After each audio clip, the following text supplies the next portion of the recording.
Olá, sejam bem-vindas, sejam bem-vindos à nossa conversa significativa de hoje, cujo tema é escolhas.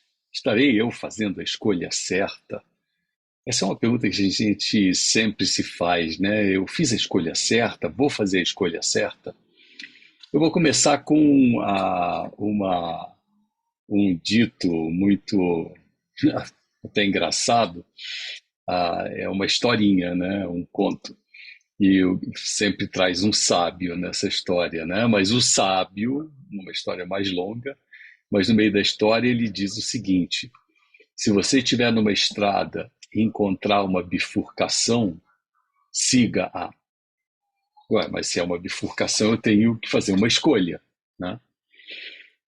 No fundo, o que o sábio está querendo dizer é: não importa o caminho que você siga, né? O que importa é que o processo que te trouxe até aquele momento daquela decisão é que tem que tá bem construído, bem constituído. Se você consegue fazer isso, então você consegue escolher na bifurcação, né, qual caminho seguir.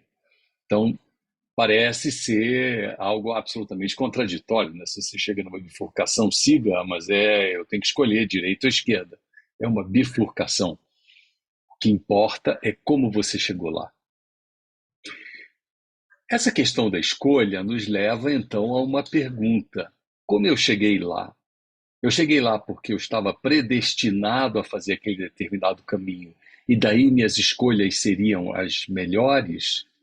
Ou não existe essa predestinação, né?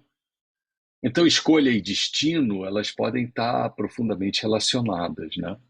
Então, eu quero trazer para vocês uma reflexão que vem dos ensinamentos barrais, que eu acho que nos ajuda muito a entender isso. Os ensinamentos barrais dizem que há duas espécies de destino. O destino pré-traçado, já estava definido, e outro é o destino condicionado.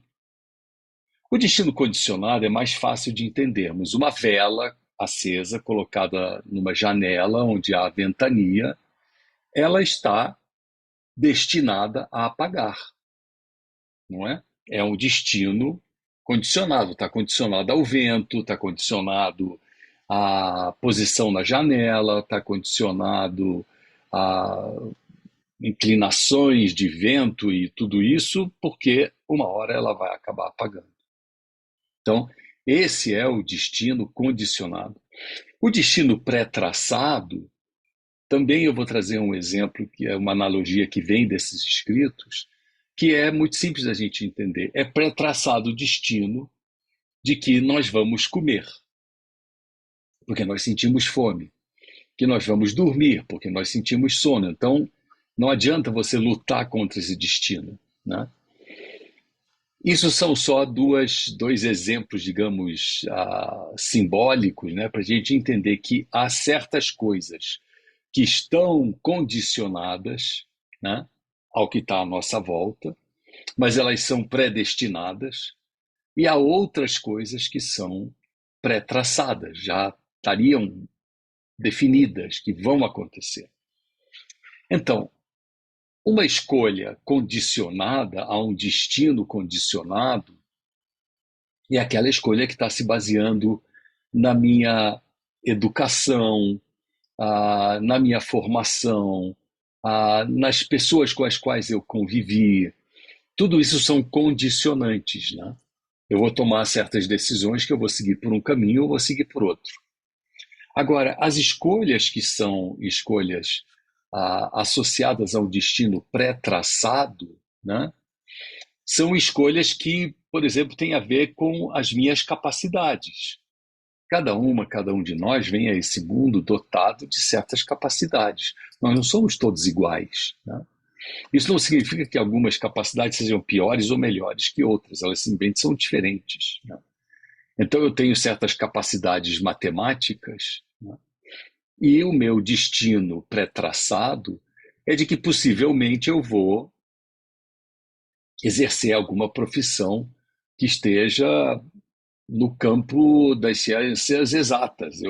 Se eu tiver um grau de educação superior, eu posso me tornar um engenheiro, mas se eu não tiver nenhuma educação, eu posso me tornar um grande marceneiro sem nunca ter estudado nada e ser capaz de fazer desenhos, projetar móveis, etc, etc.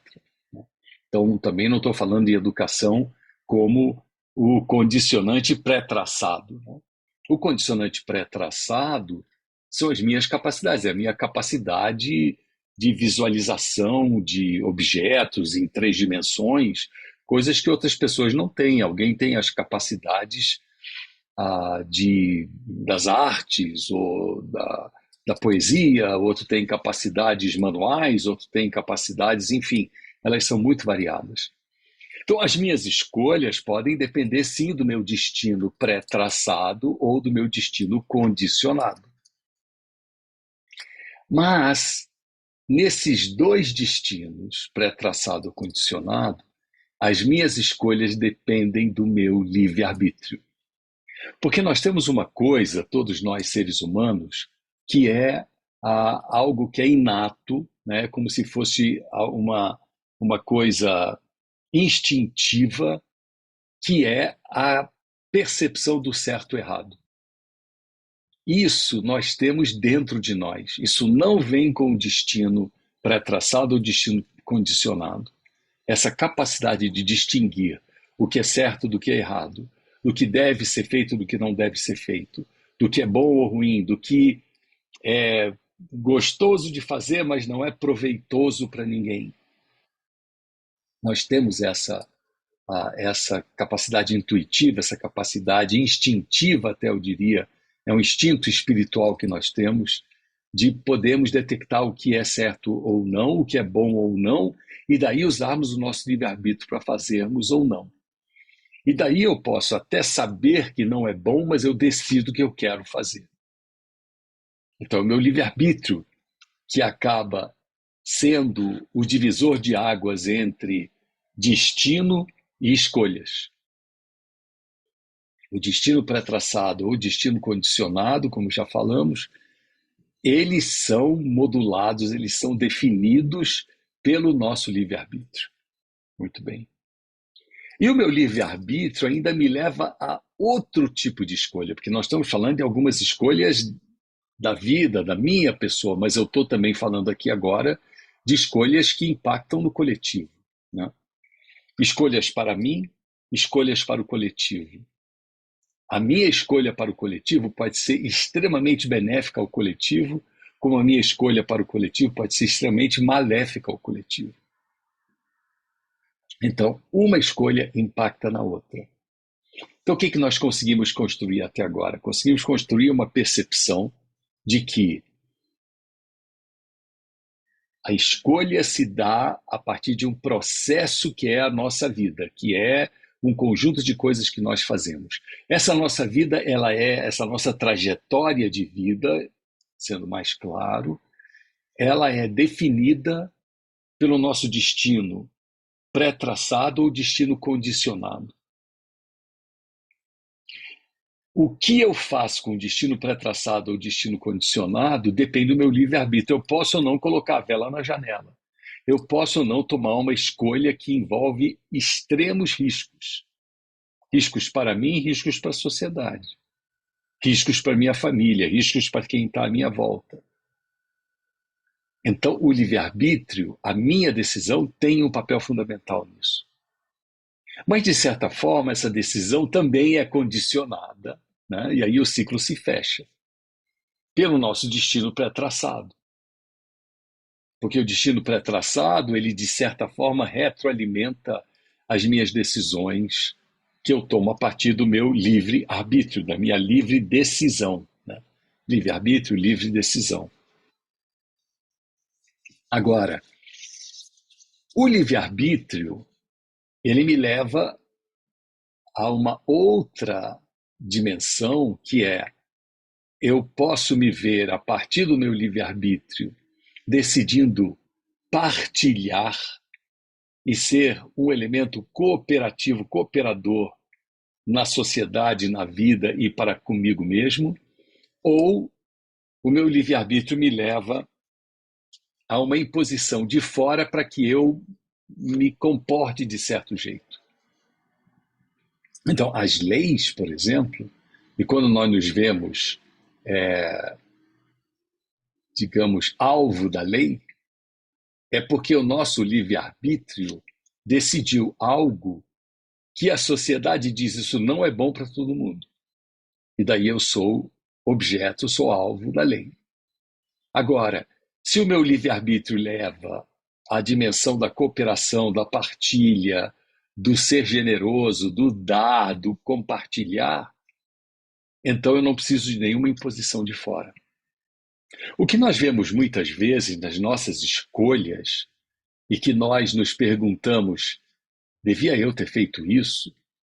Porque escolha não é uma coisa que eu vá questionar depois de feito.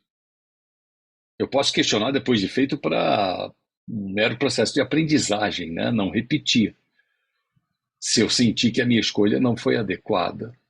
Mas o meu questionamento pós-escolha não resolve a escolha mal feita. A escolha mal feita está mal feita.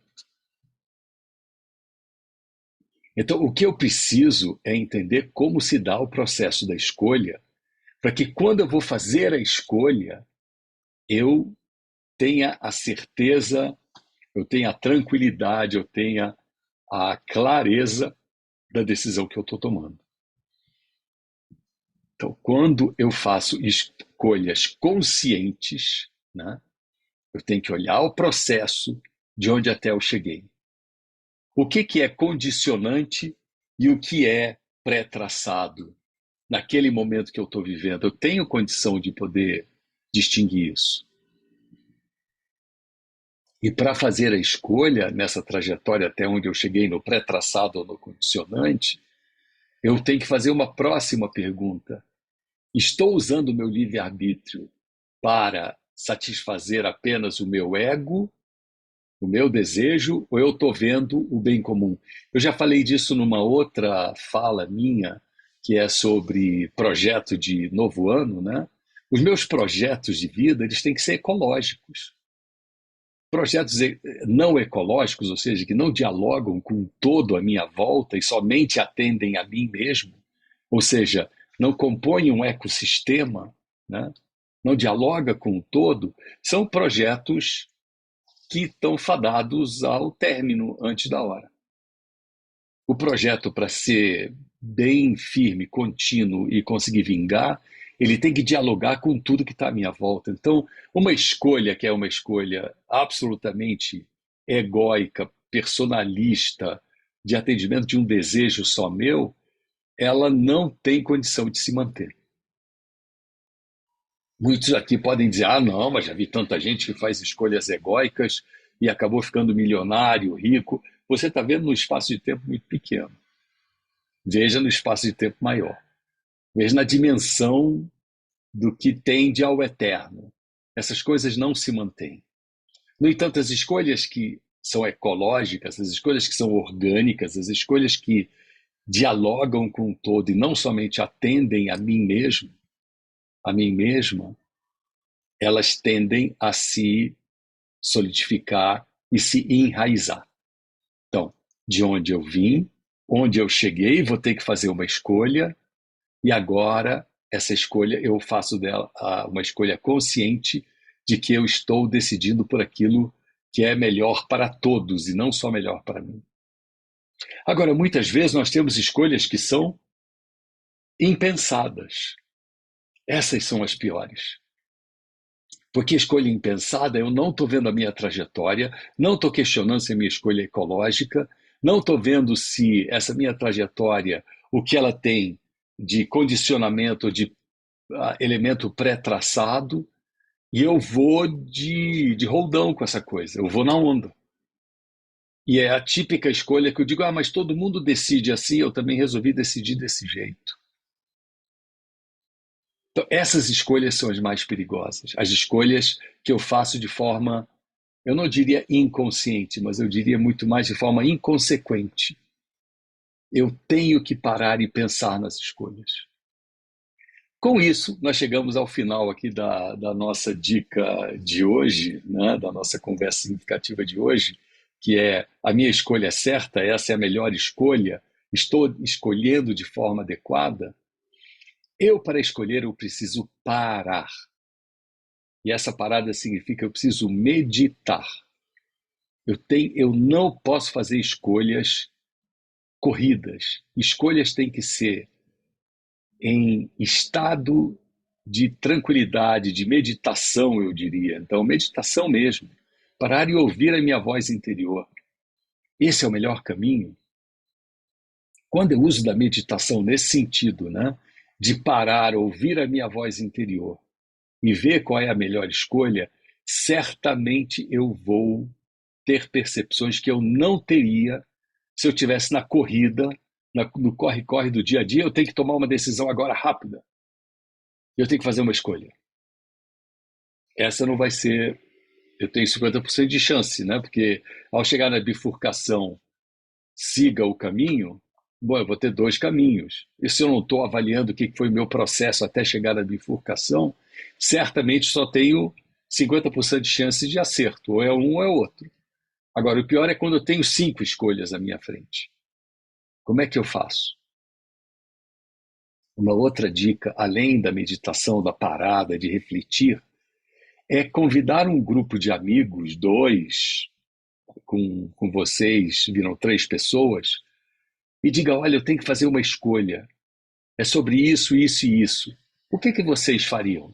Pode ser que um diga siga para o lado de cá e outro diga siga para o lado de lá. Você vai tomar a decisão. Você vai ter ouvido 2 opiniões de pessoas amigas que podem lhe ajudar a refletir um pouco mais. Então, escolhas devem ser feitas em um estado de calma, não um estado de agitação, e as melhores escolhas são aquelas que são feitas quando eu ouço a opinião de mais de uma pessoa, mais de 2 pessoas. E isso não é sinal de fraqueza, isso é sinal de sabedoria. Ouvir pessoas sobre as escolhas que você vai fazer é um sinal de sabedoria, é um sinal de maturidade. Não é sinal de imaturidade. Eu estou pedindo conselho para os outros porque eu mesmo não sei decidir. Não, você está pedindo conselho para os outros porque você quer tomar a melhor decisão. Você quer tomar uma decisão com calma. Então, esses 2 instrumentos, a meditação e a busca da opinião bem considerada de outras pessoas, né? De preferência tomadas em grupo e não ouvir A e B separadamente, mas ouça os 2 conversando com os 2, os 3 juntos trocam ideias. Essas são as melhores escolhas que nós vamos tomar. E, portanto, quando nós chegarmos, como o sábio disse, na bifurcação, siga o caminho. Você vai saber qual caminho você tem que seguir. É isso aí.